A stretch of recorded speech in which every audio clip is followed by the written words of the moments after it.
14 juin 2026, Washington. La nuit tombe sur la pelouse de la Maison Blanche et au milieu se dresse une cage. Pour la première fois de l'histoire, l'UFC s'installe ici, pour ce qui s'annonce être le plus grand événement de l'histoire du MMA. Au centre de l'arène, deux hommes se font face. Le premier, Ilia Topuria, double champion, 17 victoires, 0 défaite. Et il domine sa catégorie et terrifie tous ceux qui croisent sa route. Le second est un vétéran, Justin Gaethje. Et lui, il n'aurait même pas dû être là ce soir. Personne ne lui donne la moindre chance. Ce combat, c'est David contre Goliath. Mais l'issue de cette nuit, personne ne pouvait la prédire. Laissez-moi vous raconter comment Justin Gaethje a bouleversé à jamais l'histoire du MMA.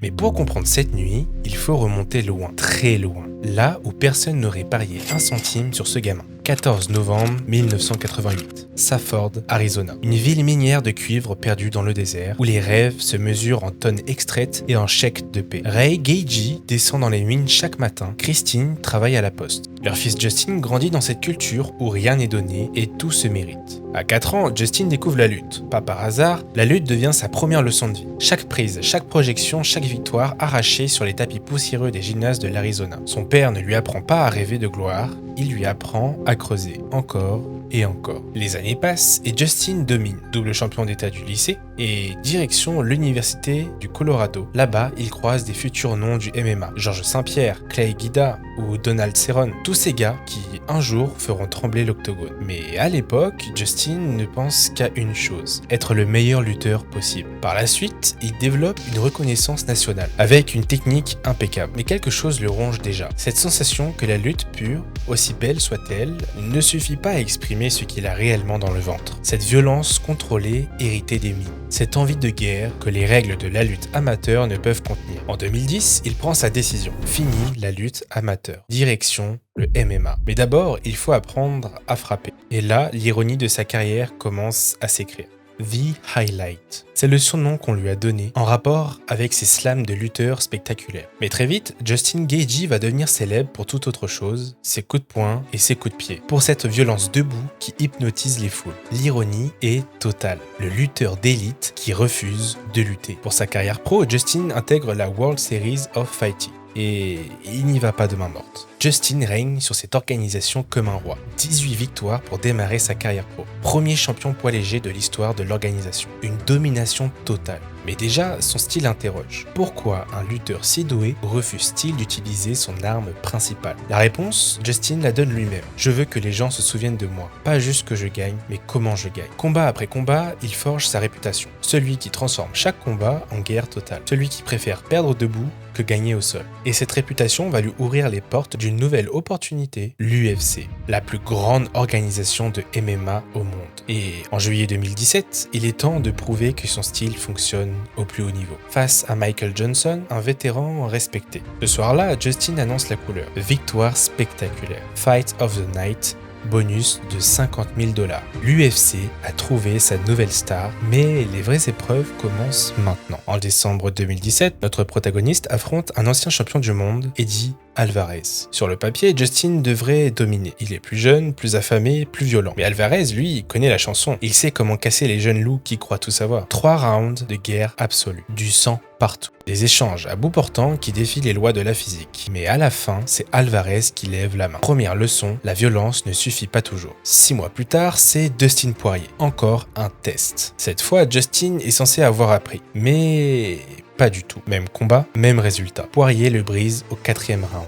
2 défaites de suite, sa carrière vacille déjà. Et c'est là que tout change. Trevor Whitman entre dans sa vie. L'entraîneur qui a façonné des champions, celui qui comprend que Justin n'a pas besoin de changer qui il est, mais d'ajouter une couche de discipline à sa folie. Rester un guerrier et devenir un stratège. Et pour être franc avec vous, les résultats ne se font pas attendre. James Vick, premier round, KO brutal. Edson Barboza, jambe détruite, victoire par TKO. Donald Cerrone, l'idole de sa jeunesse, massacré au premier round. Justin est de retour, plus fort, plus intelligent, plus dangereux que jamais. Mais quelque chose le rompt. blanche. Toutes ses victoires, et pourtant, il n'a pas ce qu'il veut. Ce titre de champion du monde, cette ceinture qui sépare les très bons des immortels. Et cette obsession va le consumer pendant des années. En mai 2020, lors de l'UFC 249, Justin affronte Tony Ferguson. Un titre intérimaire et en jeu. Pas le vrai titre, mais un titre quand même. Et ce soir-là, Justin livre la performance de sa vie. Il démonte Ferguson, la légende invincible. 5 rounds de domination technique. Il devient ainsi, pour la première fois, champion intérimaire des poids légers. Mais dans sa tête, ça ne compte pas vraiment. Un titre intérimaire, c'est un titre de consolation. Il en veut un seul, le vrai. Celui que porte Khabib Nurmagomedov, l'homme que personne n'a jamais fait saigner. Et ce combat, Justin va l'avoir. En octobre 2020, lors de l'UFC 254, Justin mène le combat de sa vie contre le champion encore invaincu. À ce moment-là, Khabib avait un palmarès qui faisait peur à tout le monde. 28 victoires, 0 défaite. Ce combat, c'est l'aigle du Daghestan contre l'ouragan de l'Arizona. Et ce soir-là, le monde entier regarde. Justin a sa chance de prouver qu'il est un vrai champion. Premier round, parfait. Justin tient la distance et évite les takedowns. Pour la première fois de sa carrière, l'invincible semble vulnérable. Puis le deuxième round arrive. Takedown, contrôle, triangle et soumission. Défaite en combat de titre incontesté. Pire encore, Khabib annonce sa retraite juste après. Il se retire invaincu avec 29 victoires. Justin réalise qu'il vient peut-être de rater sa seule chance face au plus grand de tous les temps. Le titre redevient vacant et une nouvelle opportunité s'ouvre. Lors de l'UFC 274, 2 ans plus tard, il affronte Charles Oliveira. Le Brésilien vient de perdre son titre sur la balance, mais il reste l'homme à battre. Deuxième chance pour Justin de devenir champion incontesté. Cette fois, il ne peut pas échouer. Premier round, Oliveira le met au sol. 3 minutes et 18 secondes.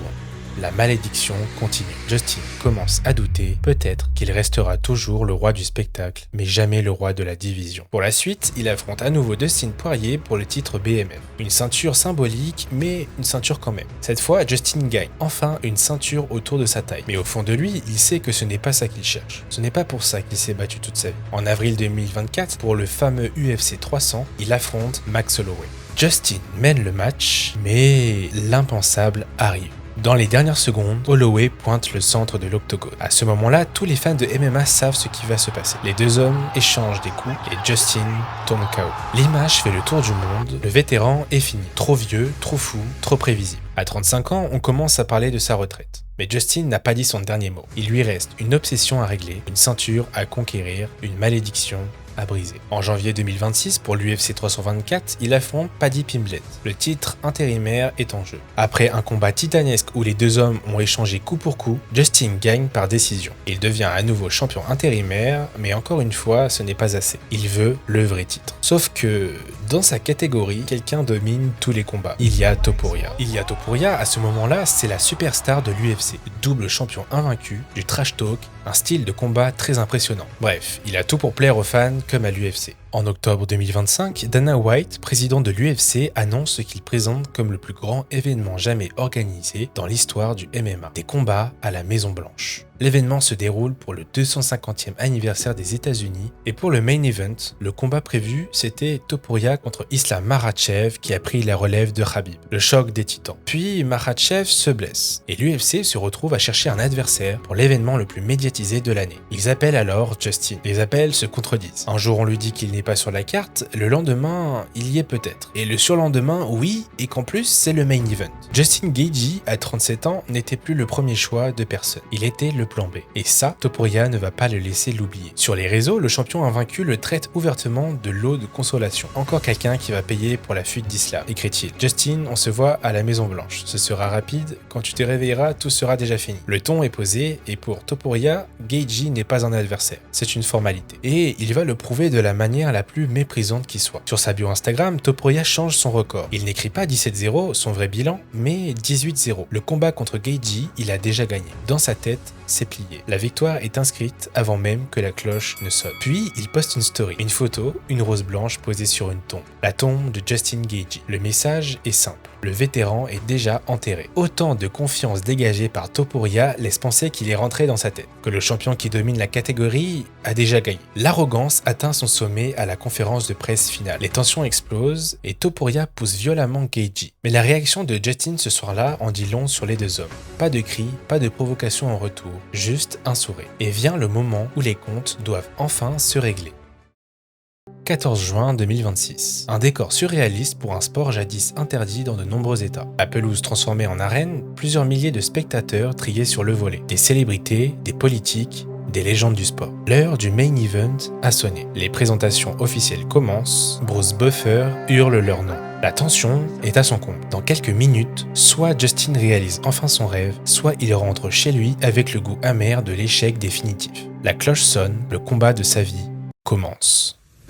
Pour le premier round, Topuria se montre plus précis, trouvant de belles ouvertures avec des frappes très nettes et enchaîne des combinaisons rapides. L'Américain, lui, mise sur le volume pour dicter le rythme de la rencontre et arrive à faire quelques dégâts sur Ilia. Le deuxième round est une véritable démonstration d'Ilia Topuria. Le champion incontesté montre pourquoi il terrifie toute la division. Il met une pression étouffante sur Geiji, le surclassant largement. Topuria cible intelligemment son corps, plaçant notamment des puissants coups au foie, et Geiji encaisse d'énormes dégâts et semble à deux doigts d'être finalisé. Mais il survit à l'assaut grâce à sa résilience habituelle. Au troisième round, la physionomie du combat bascule complètement. Après avoir dépensé énormément d'énergie pour tenter d'en finir au round précédent, le cardio du Topuria ralentit. Geiji, réputé pour son endurance dans les combats pour le titre, reprend le contrôle. Il parvient à connecter un énorme crochet du droit qui envoie Topuria au tapis.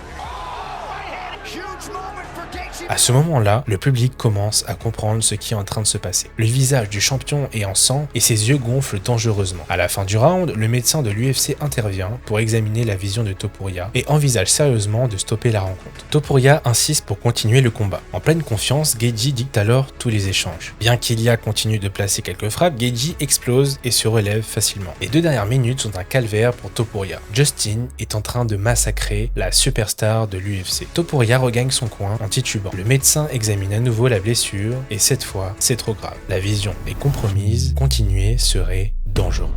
Dans le coin de Topuria, la décision est prise. Le combat s'arrête, Ilia Topuria est vaincu. Et Justin Geiji, contre toute attente, obtient son premier titre de champion incontesté de sa carrière, dans peut-être ce qui semble être l'un des meilleurs combats de l'histoire de l'UFC. Cette nuit-là, sur la pelouse de la Maison Blanche, Justin Geiji a écrit la fin parfaite de son histoire. Pas celle qu'on attendait, pas celle que les experts avaient prédite, mais celle qui méritait. Justin Geiji est un homme qui n'a jamais renoncé, un homme qui vient de prouver que la persévérance peut triompher de tout. Cette nuit, il a prouvé que l'intelligence, ce n'est pas seulement la tactique. C'est aussi cette capacité à ne jamais abandonner, même quand tout semble perdu. De la mine de Safford à la Maison Blanche, du fils d'ouvrier au champion du monde, du lutteur qui refusait de lutter au roi incontesté de sa division, l'histoire de Justin Geiji, c'est l'histoire de l'Amérique. Celle qui dit que peu importe d'où tu viens, peu importe combien de fois tu tombes, si tu continues à creuser, tu finiras par trouver l'or. Aujourd'hui, Justin Geiji n'est plus seulement the highlight. Il n'est plus seulement le roi du spectacle. Il est le champion du monde et personne ne pourra jamais lui enlever ça.